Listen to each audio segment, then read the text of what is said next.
अज भी सारे सत श्री अकाल जी। ਅਸੀਂ ਆਏ ਤਾਜਪੁਰ रोड ਤੇ ਡੈਰੀਆਂ 'ਚ ਅੱਜ ਹੂਫ ਟ੍ਰਿਮ ਕਰੀ ਆ ਮੱਝਾਂ ਤੇ ਗਾਈਆਂ ਦੀ। ਤੇ ਇਹਨਾਂ ਕੋਲ 1.5 ਮਹੀਨਾ ਆਪਣੇ ਕੋਲ ਪਹਿਲਾਂ ਫਾਰਮ ਬੁੱਕ ਹੋ ਗਿਆ ਸੀ ਤੇ ਟ੍ਰਿਮਿੰਗ ਆਪਣੀ ਪ੍ਰੋਪਰ ਅੱਜ ਹੋਈ ਗਈ ਜੀ।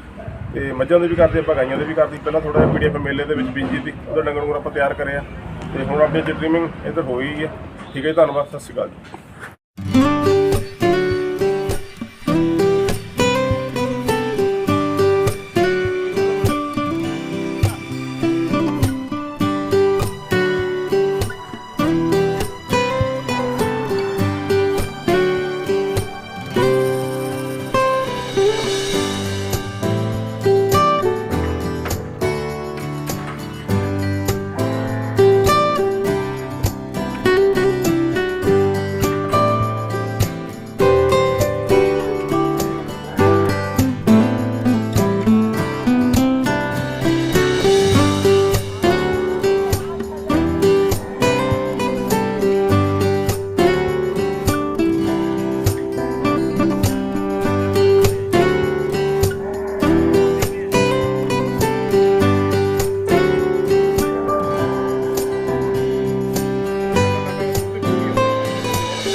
जिन्ना टाइम ट्रेनिंग नहीं होंगी प्रॉपर उन्ना टाइम नहीं।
ਦੇਣਗੇ ਘੋੜੀਆਂ। ਹੁਣ ਫੜ ਕੇ ਦੇਖ ਲਿਓ।